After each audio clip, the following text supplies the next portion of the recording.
olho no espelho, que eu realmente sinto como o pecado nos tem aplastado, não é verdade?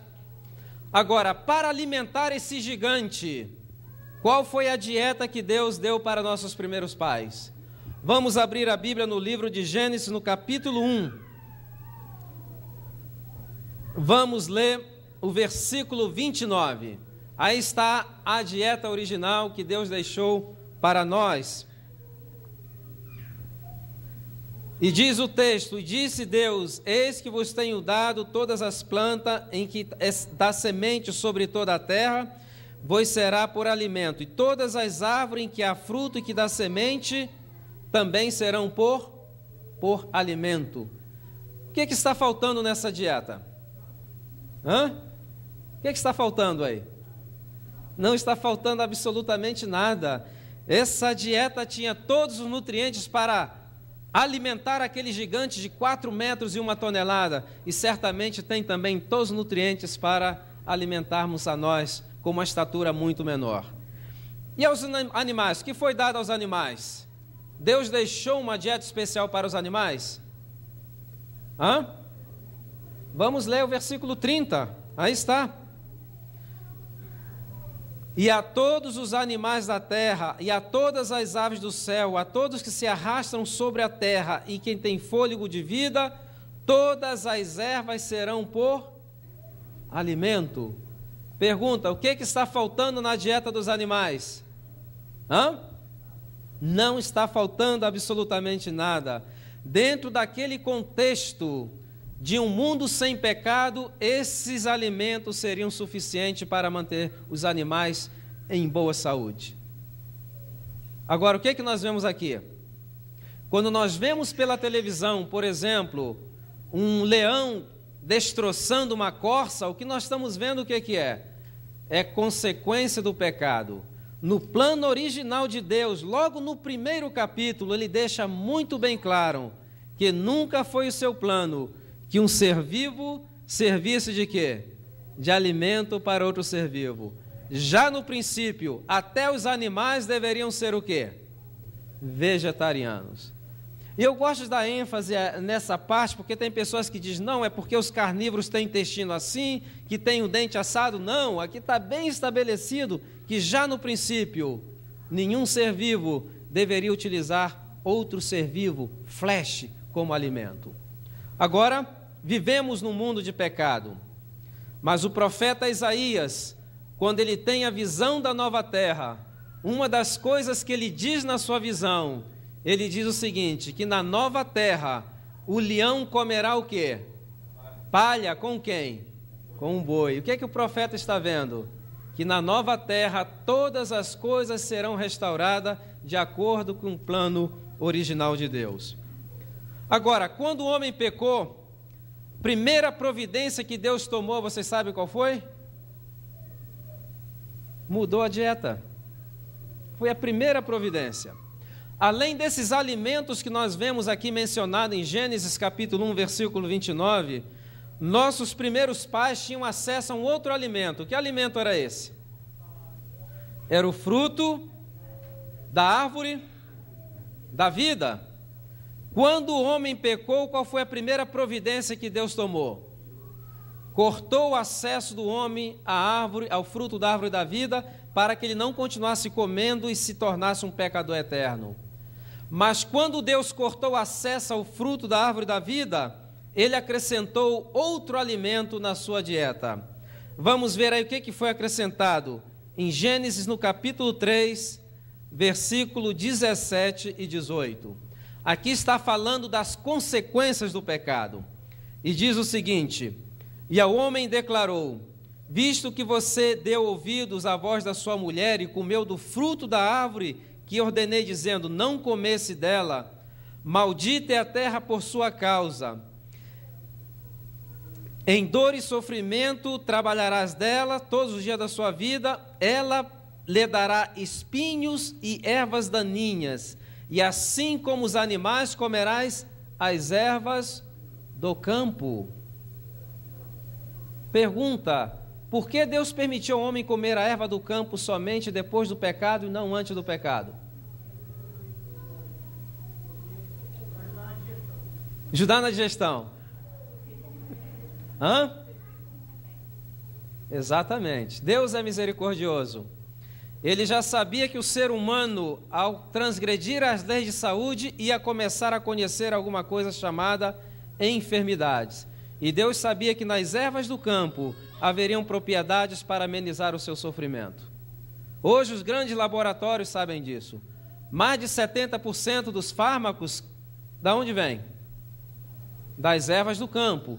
A única diferença é que não se pode pegar uma fórmula da natureza e ter o direito de comercializar. Eles têm que fazer algumas modificações, e são essas modificações que trazem os famosos efeitos colaterais. Então aqui nós já vemos a misericórdia de Deus. E se nós decorrermos aqui pelo livro de Gênesis, vamos encontrar algumas coisas interessantes. Por exemplo, nos primeiros capítulos de Gênesis, nós não encontramos nenhum óbito que diga que alguém morreu porque estava doente. O que diz os óbitos dos primeiros capítulos de Gênesis? E morreu fulano com 600 anos, seus olhos nunca se escureceram, cheio de vigor, e o quê? E farto em anos. Uma coisa que nós notamos também no livro de Gênesis, que é ao contrário de que nós vemos hoje é o que nós chamamos o paradoxo da medicina, é que a vida no livro de Gênesis, dos nossos primeiros antecessores, era marcada por uma característica: era uma vida longa e uma morte rápida. E hoje o que nós temos? Nós temos uma vida curta e uma morte longa, uma morte lenta.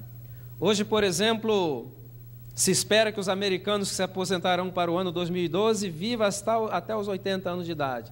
Mas também se espera que mais de 60% passarão os 10 últimos anos da sua vida no nursing home, incapazes de cuidar de si mesmo. Agora, se Adão houvesse sido fiel, qual deveria ser a média de vida de Adão e Eva? Se eles não tivessem pecado? Eterno, exatamente. Viveriam o quê? Eternamente. Já veio o pecado, e se vocês leem nas casas de vocês o capítulo 5 todo de Gênesis, vocês vão ver que a média de vida antes do dilúvio era 912 anos. Depois do dilúvio, o que aconteceu? Duas coisas mudaram. Mudou o ambiente e mudou também o quê? A alimentação. Se vocês lerem o capítulo 11 de Gênesis, vão ver que ao mudar o ambiente e ao mudar a alimentação, a média de vida de 912 anos caiu para 286 anos. Nos dias dos israelitas, qual era a média de vida? O que diz o Salmo 90, versículo 10? Que a vida do homem são 70 anos. Quando existe vigor, chega aos 80, mas a maioria deles é o quê? Cansaço, enfado, porque passa rapidamente e voamos. O salmista não estava determinando que o homem deveria viver só 70, 80 anos. Se vocês verem o versículo no final, na realidade ele estava lamentando quão rápida e quão curta se havia tornado a vida. E hoje estamos vivendo mais ou menos? Ou estamos vivendo mais ou menos? De acordo com a Organização Mundial da Saúde, o nosso mundo tem 6 bilhões de habitantes. Desses 6 bilhões de habitantes, 50%, a metade da população do mundo, morrem antes de completar os 17 anos de idade. Apenas uma pessoa em cada 60 chega aos 65 anos de idade e apenas uma pessoa em cada 500 chega aos 80 anos de idade. Estamos vivendo cada vez menos e com uma qualidade de vida o quê? Qualidade de vida miserável. Durante essa semana nós vamos discutir 5 fatores que têm contribuído para essa diminuição da energia da raça humana através dos séculos e o que nós podemos fazer para voltar a ter uma vida de energia, com vigor e o quê? Para podermos ser úteis mais à nossa família, à nossa igreja e ao nosso Deus. E eu vou falar em ordem de importância. Vou começar agora, talvez apenas... Quantos minutos eu tinha, pastor? Ainda tem, né? Vamos falar em ordem de importância. Por exemplo, se você quer fazer uma reforma na saúde na sua vida, e você quer começar com a coisa mais importante, qual seria a coisa mais importante para você? Carne? Não, carne está em terceiro lugar.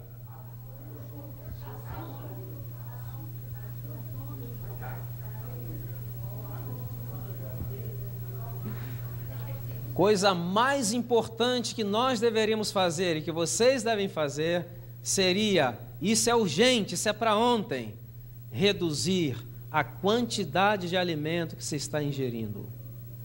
Hoje, pessoas que vivem em estratos sociais onde existe abundância de alimentos, estão como que literalmente cavando as suas sepulturas com os próprios dentes.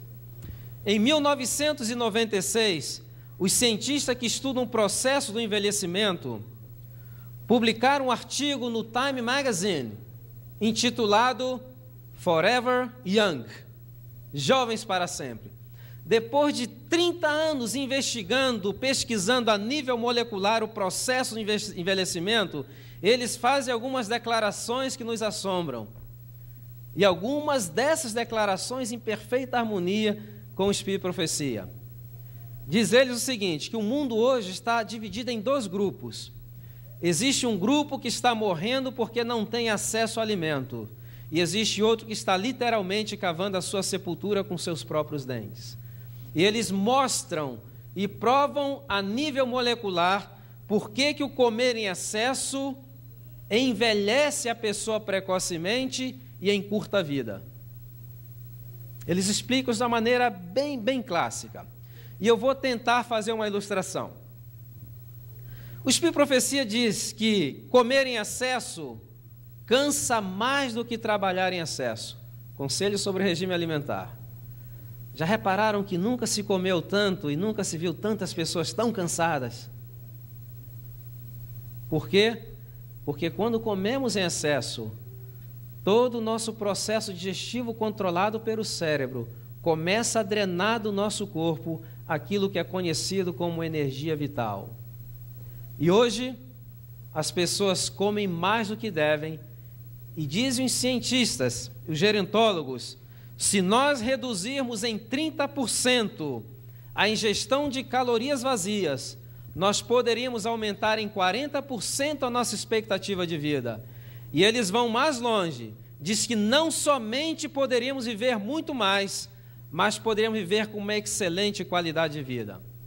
Vamos supor que vivamos 70 anos, cortamos em 30% as calorias vazias. À tarde eu vou mencionar quais são as calorias vazias. Quanto poderemos viver? 4 vezes 7, 28, mais 70, 98 anos de idade. Mais ou menos com a média de vida dos unzas. Agora, por que envelhece? Vamos supor que você tenha o seu de jejum às 8 horas da manhã. Esse alimento, ele chega ao estômago e aí ele tem que permanecer quanto tempo? Mais ou menos 2 horas, porque é o estômago que se faz a digestão das proteínas. Só que entre o estômago e o duodeno existe uma válvula, um esfíncter conhecido como piloro.